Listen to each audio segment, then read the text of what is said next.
The lights of old Hollywood never dimmed. They only lied. They whispered glamour, elegance, the promise of dreams born in satin and smoke. But behind the satin gloves were claws.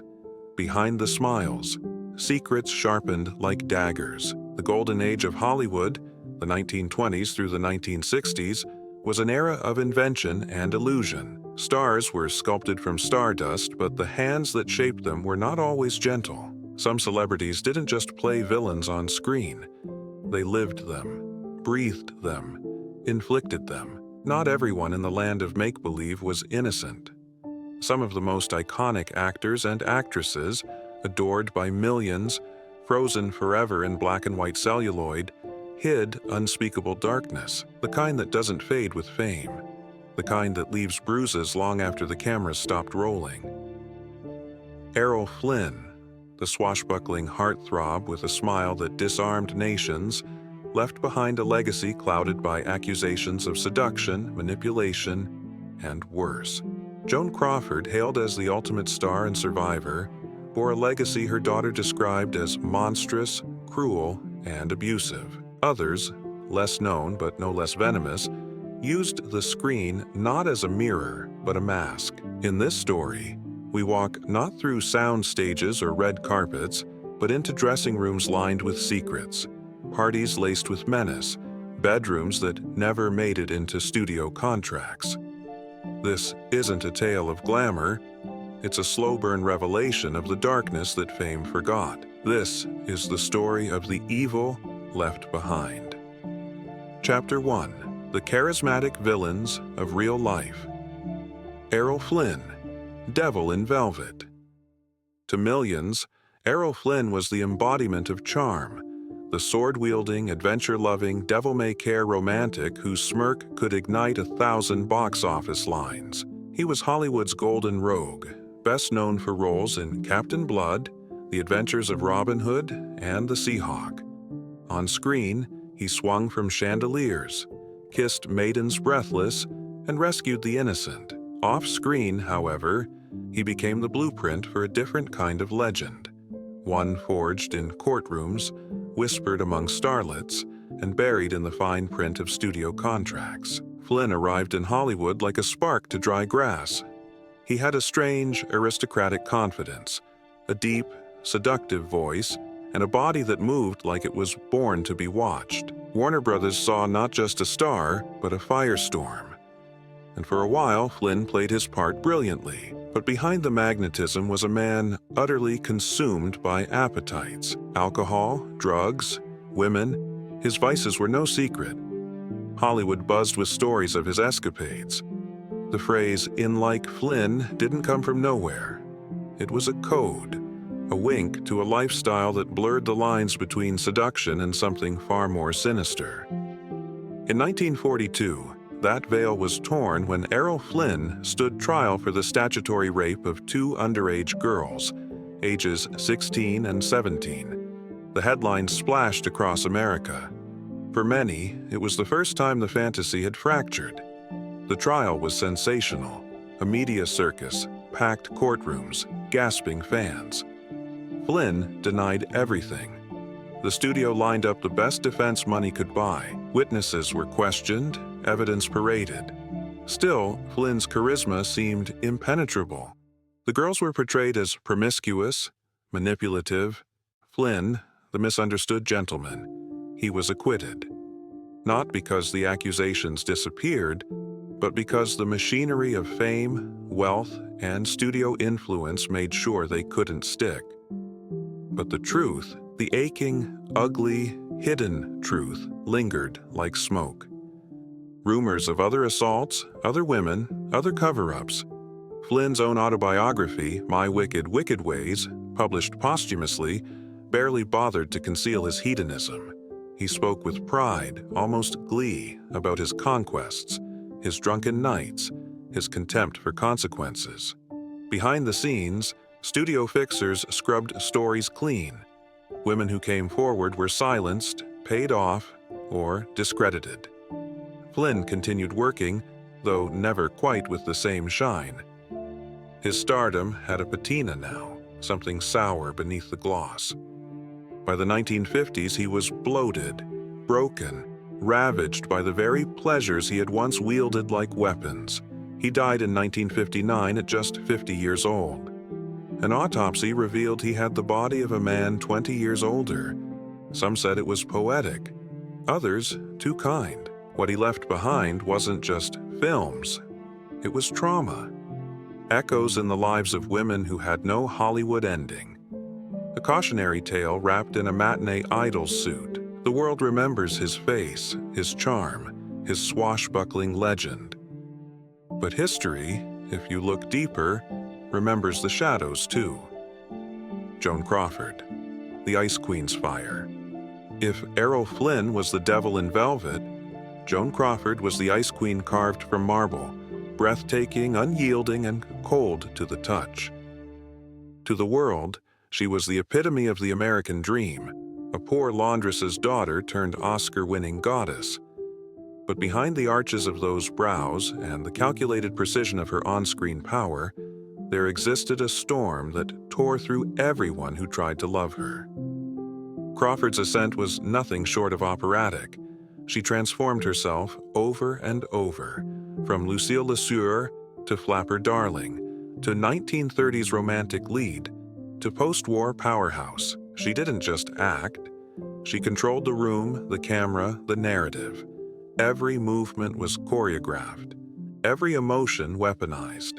She wasn't just surviving in Hollywood, she was dominating it. But in private, her dominion was said to extend into cruelty. The stories from her adopted daughter, Christina Crawford, exploded into public consciousness in 1978 with the publication of Mommy Dearest. The memoir painted Joan not as a mother, but as a tyrant, ruthless, abusive, obsessed with control and public image. Wire hangers became a symbol not just of household rage, but of the fine line between glamour and violence. Crawford, according to Christina, beat her children, humiliated them, starved them of love.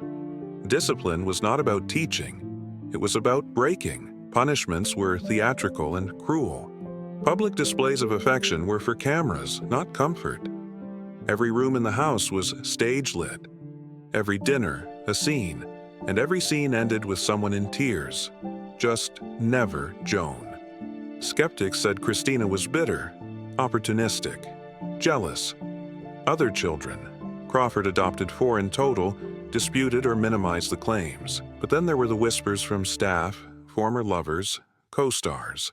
Stories of tantrums, of icy silences that lasted for days, of vindictive power plays that ended careers, of vodka-fueled tirades in the night. Even Bette Davis, her lifelong rival, famously said, "Joan Crawford, she slept with every male star at MGM except Lassie." The barb was cruel, but within it lay a darker truth. Crawford's relentless use of seduction, her merciless ambition. Men were either tools or obstacles. Women were threats or pawns. She was playing a game and winning, no matter the cost. In her later years, Joan became a recluse. The mirrors cracked. The cameras stopped calling. Her final public appearances were ghostly, layered in makeup, veiled in wigs, clinging to an elegance that no longer wanted her. She died in 1977 alone in a New York apartment. In her will, she disinherited Christina and her other son. The wording was as cold as ever, for reasons which are well known to them. Crawford left behind a mansion of illusions, perfectly preserved gowns, a name etched in film history, and 4 children, 2 of them claiming that behind the Hollywood legend was a woman they feared. Some still argue over the truth, but in the darkest corners of her legacy, one question lingers.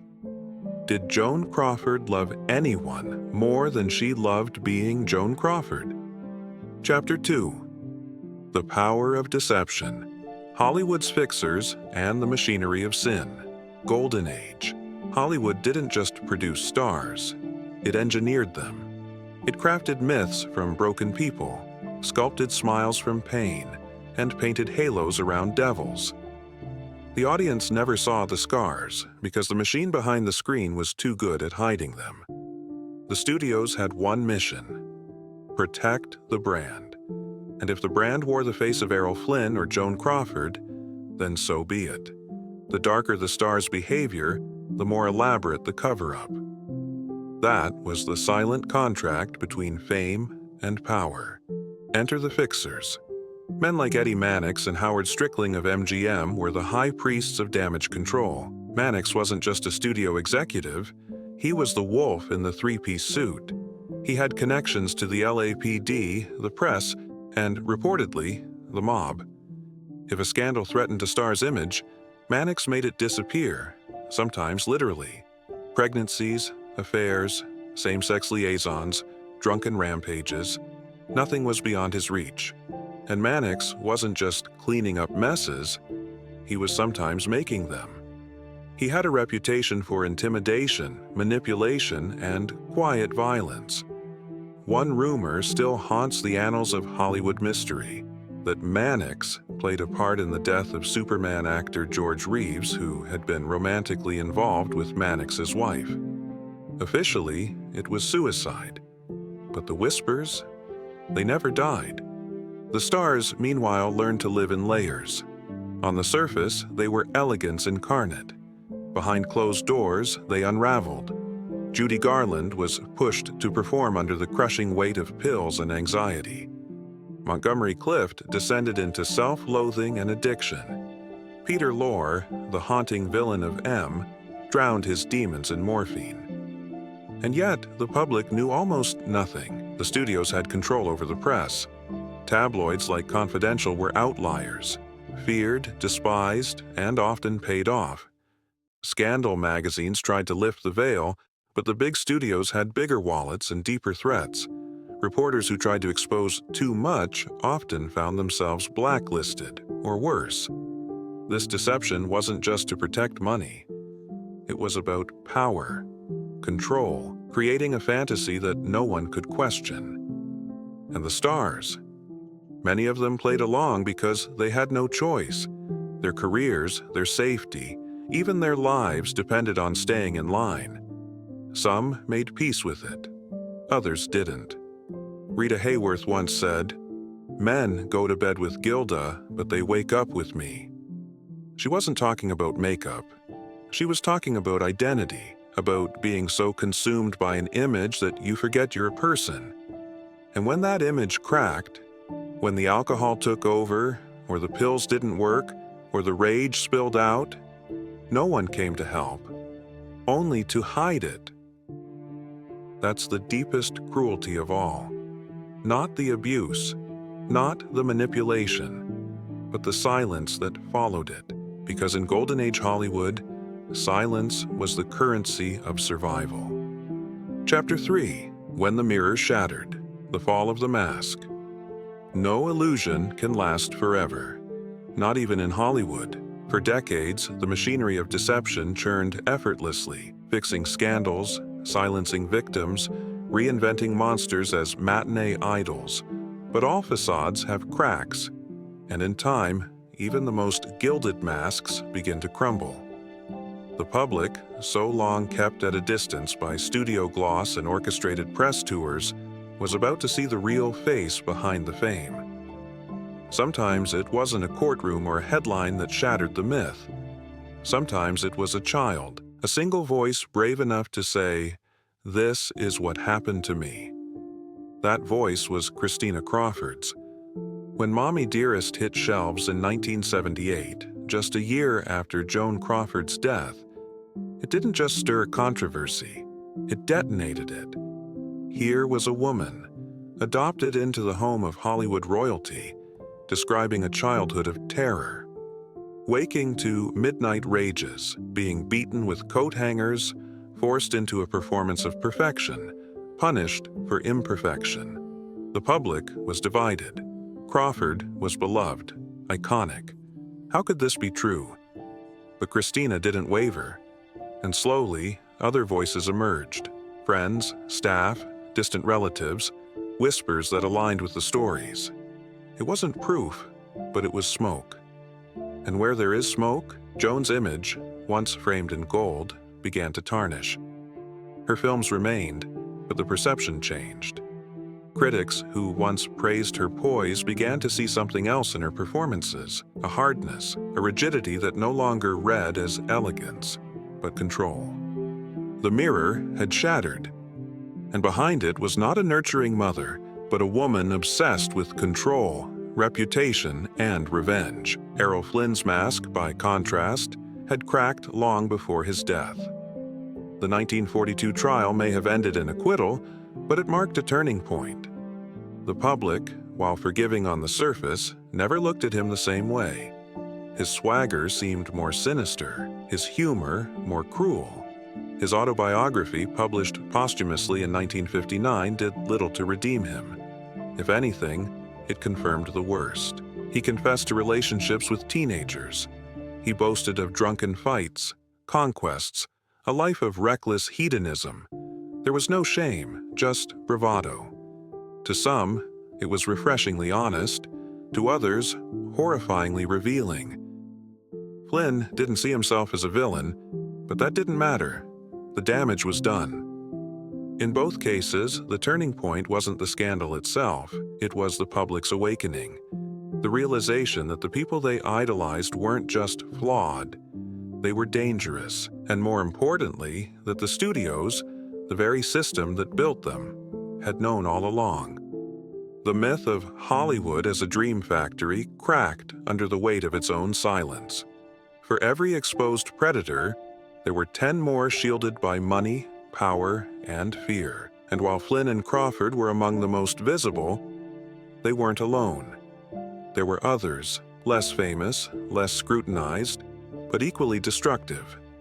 Some would never be unmasked. Their names remain untarnished in the annals of classic cinema, their darkness sealed behind studio vaults and whispered only in locked rooms. But every once in a while, a story slips through. A lost interview, a forgotten lawsuit, a child's memoir. And the mirror shatters again. Chapter 4: The Legacy of Dark Stardom. Haunted fame and the culture of forgetting. Time is a strange editor. It polishes the glamorous and fades the grotesque. But when it comes to Golden Age Hollywood, it doesn't erase. It distorts. Stars like Errol Flynn and Joan Crawford still decorate walls, grace t-shirts, and inspire retrospectives. Their films are studied, their performances praised. But the truth, that smoky, uncomfortable, undeniable truth, lingers beneath the legacy like a bruised foundation. For decades, classic cinema fans debated whether the art can be separated from the artist. Can you still swoon at Robin Hood knowing what Flynn did behind closed doors? Can you admire Crawford's powerhouse performance in Mildred Pierce while hearing her daughter's voice screaming in memory? Hollywood, for its part, has long practiced the art of forgetting. Errol Flynn is still often remembered first as a rogue, and second, if at all, as a man accused of predatory behavior. His crimes are softened into scandals, his abuse blurred into womanizing. His name appears on walkways of fame, not in crime documentaries. Joan Crawford's reputation suffered more visibly. Mommy Dearest turned her into a cultural meme, more caricature than cautionary tale. No wire hangers became a camp catchphrase, and somehow, the horror in Christina's story got lost in irony and drag parodies. And yet, something lingers, something uneasy, because the deeper you look, the harder it is to laugh. The wire hangers weren't punchlines, they were weapons.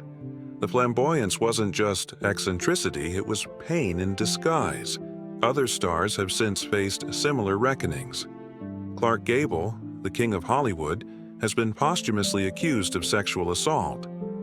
Alfred Hitchcock, a master of suspense, allegedly psychologically tortured his leading lady, Tippi Hedren, behind the scenes of The Birds.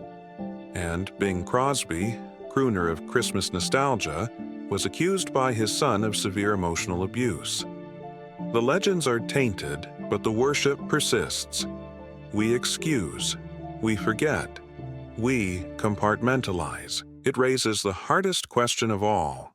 What do we do with the evil that shaped our icons? Is it enough to acknowledge it, or do we turn away from their art entirely? For many, the answer is somewhere in the middle. An uneasy compromise, a recognition that stars were human, flawed, fragile, often broken by the very industry that made them shine. But also a recognition that harm is harm, and fame should never serve as absolution. Perhaps the most honest tribute we can give is not to cancel or canonize, but to remember clearly. To say, this person created beauty and caused pain. This person inspired awe and inflicted wounds. This person was loved by millions and feared by the people who knew them best. That's not cynicism. That's clarity. And maybe it's a kind of justice, because the legacy of dark stardom doesn't fade when the credits roll. It echoes in the families left behind, in the victims who were never believed, in the culture that still struggles to look the truth in the eye. Chapter 5. Portrait of Evil. The night Errol Flynn fell from grace, it was supposed to be just another party. One of many that Errol Flynn threw to feel alive, to chase the thrill that fame had dulled. The year was 1942. He was at the peak of his career. Handsome, adored, untouchable. The drinks flowed, the music played, and into that glittering den of recklessness stepped two girls, young and wide-eyed, eager for stardom. Betty Hansen and Peggy Satterley, 16 and 17. Flynn had met them through mutual acquaintances, industry hangers-on, studio functionaries who knew the rules. Bring something pretty, say nothing after. The girls, like so many before them, were charmed. He was Errol Flynn. He offered compliments, champagne, promises. But what happened next wasn't flirtation. It wasn't seduction. It was exploitation. Ugly, sobering, undeniable. Within weeks, both girls told authorities they had been raped. The story hit the press like a thunderclap. The headlines weren't just bold, they were biblical. Errol Flynn accused of statutory rape. A nation gasped. Warner Brothers panicked. Fans didn't know what to believe. How could the man who played Robin Hood, the noble thief, the charming rebel, be capable of such cruelty? The trial that followed was one of the most sensational of the decade. It was a show in itself. The defense painted Flynn as a target of scheming girls looking for a payday. The girls, already dragged through the mud by studio-controlled newspapers, were grilled on the stand, asked about their clothes, their motives, their sexual history. Flynn smirked through most of it. He knew the game. He'd been playing it for years, and in the end, he won. The jury, 6 men, 6 women, deliberated for 13 hours. Acquittal. Flynn walked free. Outside the courthouse, fans cheered. But something had changed. That night, behind the glitter and victory toasts, Errol Flynn stared into a mirror and saw it. The crack in his legend. The first real consequence. He laughed about it in public, wrote about it later with a wink in his memoirs. But in private, the whispers grew. It wasn't just these girls. There were others. There were always others. His friends noticed it, a growing recklessness. He drank more, took more drugs, grew erratic. The charm began to curdle into arrogance, the smirk into sneers. His later films lacked the same spark. Directors said he was unpredictable, bloated, sometimes unable to remember lines. The once boyish prince of the screen now looked like a man haunted by the parts of himself he couldn't hide anymore. By the time he died in 1959, he was a ghost of the swashbuckler he once played. His liver was ruined. His reputation, complex, dangerous, fractured, and those girls, Betty and Peggy, history forgot them. No movies, no memoirs, just footnotes in the saga of a Hollywood legend. But if you listen closely, you can still hear the echo of that night. The night the mask slipped. The night the evil became undeniable. Because for all the parties, all the courtrooms, all the flashing cameras, that night was real, and it never left them. Chapter 6. Echoes in the Dark. The reflection that watches back. The lights have long dimmed on the sound stages of the Golden Age. The cameras are silent. The director's gone. The stars, immortalized in flickering frames, smile forever, frozen in poses they perfected long before we were born. But if you look close enough, behind the cigarette smoke, beyond the shimmering gowns and perfectly parted hair, you'll see something else, a flicker, a flinch, a shadow, because the truth doesn't die when the star does. It lingers in the quiet corners of memory, in the stories that wouldn't stay buried, in the pain that refuses to be silenced. The truth lives in the echoes, and those echoes still speak. They whisper about the boys and girls who came to Hollywood chasing dreams and left with scars. About the women who were forced to smile on cue, even when they were dying inside. About the men who were adored by millions while leaving destruction in their wake. They whisper about the fixers, the enablers, the well-dressed executioners of truth, about how the industry that promised magic demanded silence in return, about how that silence became a currency and a curse. But the whispers aren't just warnings, they're reminders that every idol was human, that every human had choices, that fame does not erase cruelty and talent does not excuse evil. So when you watch an old film and the violins swell and your heart flutters at the beauty of it all, don't look away. Let yourself feel it. The joy, the nostalgia, but also the complexity. Because behind every silver screen was a dark room. And inside some of those rooms, terrible things happened. To love Hollywood is not to deny that. It's to know it. To see both the light and the shadow. To celebrate what was beautiful and name what was not. The Golden Age was not pure. It was not innocent. It was powerful. And in that power, some found greatness. Others found destruction. And some chose evil. They are gone now, but the people they hurt are not forgotten. Their stories, at last, are being heard. And in the telling, we peel back the velvet curtain, not to destroy the legend, but to finally see it whole. If you enjoyed this video, please leave a like and comment down below as it helps support this channel. Also, consider subscribing and hitting the notification bell to get notified of our newest videos. Thanks for watching.